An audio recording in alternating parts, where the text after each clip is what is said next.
My in-laws secretly planned a business with my wife's ex, so I finally stood up and forced a decision: our marriage or their schemes. I'm 42, a software architect living in Portland with what I thought was the perfect life. I had built something meaningful, a career I was proud of, a marriage with a woman I deeply loved, and a daughter who brought light to our world. Everything seemed secure until my wife's parents began their subtle invasion into our lives, exposing vulnerabilities I hadn't noticed before. My in-laws carried themselves with an air of superiority whenever they visited our home. Their thinly veiled criticisms suggested my wife had somehow settled for less than she deserved. "You have such potential," they would tell her, or, "if only you'd continued with that marketing agency." They were referring to the digital marketing firm she once co-owned with her former boyfriend Thomas. During the early years of our relationship, these comments seemed harmless. My wife would dismiss them with a smile or change the subject. We had moved on, or so I believed. As time passed, though, her parents' fixation on that period of her life grew more concerning. They reminisced about how respected her work had been, how influential she had become in the industry, all while casually mentioning Thomas's name with unmistakable reverence. After one particularly exhausting dinner where they had once again steered the conversation toward her unrealized potential, I confronted my wife. I asked her to establish boundaries with them, to make it clear that their attempts to reconnect her with her ex needed to stop. She insisted I was overreacting, that they were merely looking out for her interests. Despite my reservations, I backed down, trusting her judgment. What came next shattered that trust.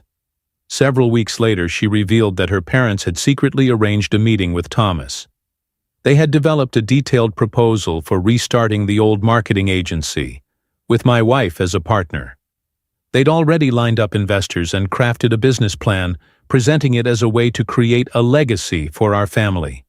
The revelation itself was troubling, but what truly alarmed me was her consideration of their proposal. The foundation of our relationship trembled beneath my feet. "Why are you even entertaining this idea?" I asked, struggling to keep my composure. "They just want what's best for me," she replied, her uncertainty evident. "They believe I could accomplish more." "Your potential or their expectations?" I countered. "This sounds like they're pushing their agenda, not supporting your choices." She grew defensive. "They're my parents. They've always supported me, made sacrifices for me. And what about us? What about everything we've built together? Does that count for nothing because it doesn't align with their vision?" She avoided my gaze. "Maybe they're right. Maybe I have been limiting myself." Her words struck like a physical blow. The division was no longer just between her parents and me. She now stood somewhere in the middle, uncertain which side to choose. The tension escalated over the following days. She spent hours at her parents' house, returning withdrawn and conflicted. They were relentless, playing on her sense of obligation, even suggesting that our daughter needed a role model who set higher standards. Then came the moment that nearly broke us. She arrived home one evening and casually mentioned she had met with Thomas. She hadn't consulted me beforehand, only informing me after the fact, as if it were inconsequential. "I'm not comfortable with this," I told her plainly. "I feel like they're manipulating you, driving a wedge between us." "Why can't you just support me?" she asked, her voice unsteady. "Why can't you trust me?" "I do trust you," I replied. "It's them I don't trust. They're trying to undermine our family." But my concerns fell on deaf ears. She dismissed them as paranoia, insisting her parents only wanted what was best for her. The situation deteriorated further when her parents began contacting me directly. Her mother called me insecure, claiming I was holding her daughter back. Her father suggested I was jealous of Thomas's success, that I wasn't man enough to allow my wife to reach her full potential. The breaking point came during a family dinner. Her mother had invited Thomas without warning us.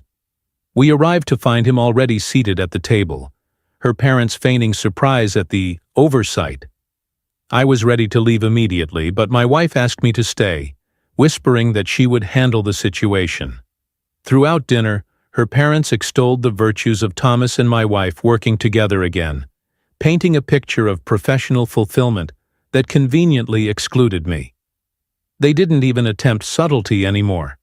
They were actively encouraging her to choose a different path, one that aligned with their vision rather than ours. I couldn't remain silent. "This ends now," I said, rising from my chair. Turning to my wife, I added, "You need to choose, our family or their manipulation." The room fell silent. Her expression reflected her internal struggle as she looked from her parents to me. Then, with a clarity that surprised even me, she stood up. "I choose my real family," she announced, looking directly at her parents. "What you're doing isn't love, it's control. And I'm done with it." She walked out, leaving them stunned. I followed her, feeling a mixture of relief and vindication. Her parents didn't accept defeat gracefully. They bombarded her with calls and messages, enlisted relatives to guilt her, even sent gifts for our daughter as peace offerings. We remained firm in our boundaries. Months later, we learned they had proceeded with their business venture alongside Thomas. They made sure we knew about it, showcasing it as a tremendous success throughout their social circle, implying we had missed a golden opportunity. The display stung initially, but their triumph proved short-lived. Within 6 months, rumors circulated that the business was struggling. Thomas had apparently accumulated significant debt, and the successful venture was barely staying afloat. Her parents had miscalculated badly. When their project began faltering, they attempted to reconnect with us. Their tone shifted dramatically. Suddenly, they were interested in our lives, our daughter, in repairing the relationship they had damaged. They didn't explicitly mention their failing business, but the timing was suspect. One Sunday afternoon, her father appeared at our doorstep unannounced, carrying a box of childhood mementos. He spoke nostalgically about family bonds and dismissed their past behavior as misunderstandings. I could see my wife wavering as she listened to him. Taking her aside, I reminded her of everything they had done: the manipulation, the undermining, the disrespect. I asked her to consider whether they had truly changed or were simply seeking something from her now that their plans had collapsed. When she returned to speak with her father, her resolve had strengthened. She told him that if they genuinely wanted to be part of our lives, they would need to demonstrate it through actions, not words. She established clear boundaries. No more discussions about Thomas, the business, or their legacy plans. Either they respected our family unit, or they would have no place in it. Her father appeared shocked by her assertiveness. Before leaving, he delivered one final barb about her turning her back on family. But we both knew we had made the right decision. The transformation in my wife was remarkable. Freed from her parents' influence, she became more confident, more authentic. She stopped second-guessing herself and focused on building the life she truly wanted, not the one prescribed for her. Her parents made several more attempts to re-establish their former control, but we maintained our boundaries.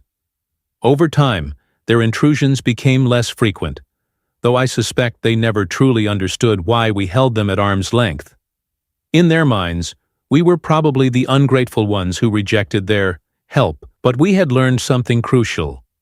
Family isn't defined by blood alone. It's built on mutual respect, trust, and genuine support, not manipulation and control. We emerged from this ordeal stronger and more unified than before, with a relationship fortified against outside interference. For anyone dealing with family members who can't respect boundaries, remember that standing your ground might be painful, but necessary. Sometimes those closest to us cause the deepest wounds. Know your worth and surround yourself with people who value you for who you are, not for who they want you to be. If our story resonates with you, hit that subscribe button. Family dynamics can be complicated, and sharing our experiences helps us navigate these challenging relationships together.